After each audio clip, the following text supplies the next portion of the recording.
আপনাকে কি পদত্যাগ মানে হচ্ছে আপনি কোনো কিছু পারতেছেন না, আস্তে কইরা চুপচাপ চলে যাবেন, এই জন্য কি আপনার ষড়যন্ত্র উপদেষ্টা বানানো হয়েছে? ওই জায়গা দিয়ে আপনি লড়তে পারবেন না। আপনার পুরো এই ঘটনার সাথে কারা কারা জড়িত এইটা নিশ্চিত কইরা আপনি এইখান থেকে যাইবেন, এর আগে আপনি কোনো জায়গায় যাইতে পারবেন না। আমরাও হাদি হব।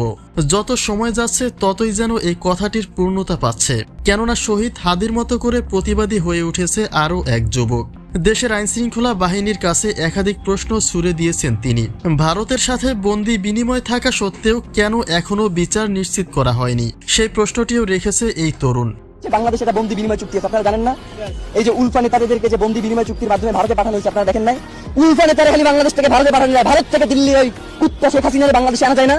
শুধু তাই নয়, স্বরাষ্ট্র উপদেষ্টা এবং প্রধান উপদেষ্টার দিকেও ছুড়ে দিয়েছেন তার প্রতিবাদী কণ্ঠস্বর।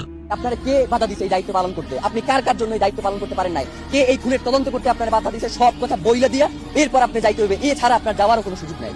বেশ কয়েকদিন ধরে স্বরাষ্ট্র উপদেষ্টার পদত্যাগের গুঞ্জন রয়েছে, কিন্তু তিনি তার দায়িত্বরত কর্তব্য কি আদৌ পালন করতে পেরেছেন? শুধুমাত্র হাদি হত্যাই নয়, দেশে ঘটে যাওয়া একটা অপকর্মের বিচারও কার্যকর করা সম্পন্ন হয়নি। কারা তাদের মুখ বন্ধ রেখেছেন? কাদের নির্দেশে এই অপরাধীদের গ্রেপ্তার করা হচ্ছে না? বিচার নিশ্চিত না করা পর্যন্ত তাদেরকে এক পাও সরাতে দেওয়া হবে না।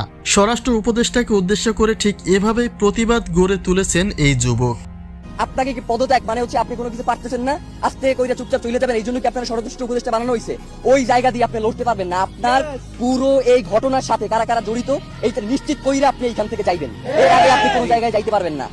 শহীদ ওসমান হাদির শেষ বিদায়ে জাতির উদ্দেশ্যে হাদিকে কেন্দ্র করে বক্তব্য রেখেছিলেন প্রধান উপদেষ্টা, যেখানে তার বলা সেই কথার মূল সারমর্ম ছিল তিনি শহীদ ওসমান হাদিকে ধারণ করেন।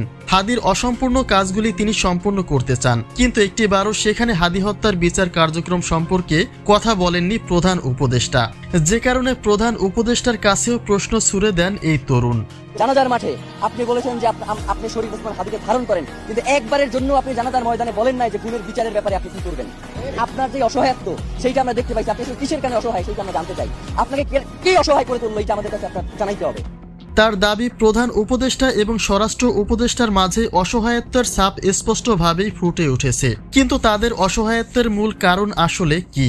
কিসের ভয়ে তারা বিচার নিশ্চিত করা থেকে বিরত থাকছেন? অপরাধী যদি ভারতে পালিয়েও যায়, তাহলে বন্দি বিনিময় চুক্তি কেন করা হয়েছে? এই চুক্তির মধ্য দিয়েই উলফা নেতাদের ভারতে পাঠানো হয়েছে, তাহলে এখন কেন সেই চুক্তি থেকে সরে দাঁড়ানো হচ্ছে? যদি আপনাদের পদত্যাগ করতেই হয়, তাহলে বিচার নিশ্চিত করে তারপরে পদত্যাগ এবং নির্বাচন দিতে হবে।